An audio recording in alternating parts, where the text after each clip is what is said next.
because if you can save that percentage and invest that percentage consistently without being able to touch it, nothing be able to touch you. So let me answer it a different way, Dawn. The real blueprint to me moving forward is making sure you have a little bit of savings, right? Savings and less debt in terms of like credit card debt, right? If you got mortgages and things like that where you're using money to make money, that's different. But keeping that debt low is important, because one of the things that I recognized like back in 2008 when things were going crazy, the folks that were fine were folks that didn't carry too much debt.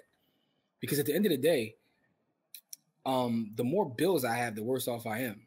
So if I don't have those bills in terms of debt, then I'm cool, right? So to me, those are the first steps, like really, really paying your debt.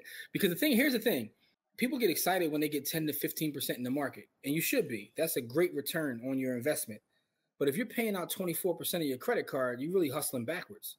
You're better off paying your credit cards. That's an instant 24% return on investment. So watch that debt right now. To me, that's the thing. So if we get into 2024, if we get into a deep recession or something, but you don't have no debt, to me, it's easier to make your way through. Let's see. GC says because they control water and food supply. Controlling those things are paramount for some folks. We don't have that. Now, I finished a book on 9-4 Wild Nile. See, I told y'all, I could tell from the sentence he just finished it, man. Yeah, man. I tell you, that book can change your life, man. Like that's one of the that's a GOAT book. Like that's one of the greatest books ever written. It's a top 5 to 10 book. I know people tired of saying it because we cite it and talk about it so much, but because it gives you an understanding. Her pen is so sickening, and the way she puts it, like she refuses to use the word racism because she said it takes them off the hook. Like, I'm reading a book now. Hell. She didn't give him absolute hell. I'm reading another Ryan Holiday book right now. It's called Trust Me, I'm Lying, right?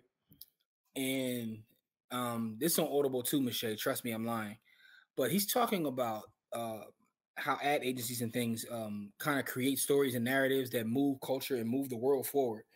And he gives like so many examples of like, so I'm gonna give you one quick example. I think I told you about this on a pod. I said it on, I've been on so many streams, I don't know, but he talks about he worked on his ad campaign for this movie and he put up billboards.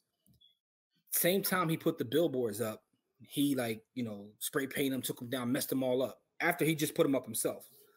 Starts to call blogs like, yo, this movie is so controversial. Folks is out there tearing up the billboards. Blogs look at it, pick it up. Now, mind you, he did all this himself. With a little bit of time, you got people out there protesting this movie because they heard that people were protesting the movie. So people came to protest the movie because they heard that people were protesting the movie. Meanwhile, all it does is draw attention to this movie. But he has so many examples of how this is done, and it gives, of how it's done in media, how they create stories. Right, like he was talking about one like calling a press conference to address something that didn't really happen, but he called the press conference and people show up to the press. Like there's just so much wild stuff that happens in a world where we're getting information so fast. We're on Twitter /X or whatever you want to call it, and all these news sources are rushing to be the first. People are using that as a weapon. So that's an interesting book that I'm reading right now, Michelle. I just want to share that with you. Michelle is another person that loves to read. It's called Trust Me, I'm Lying by Ryan Holiday.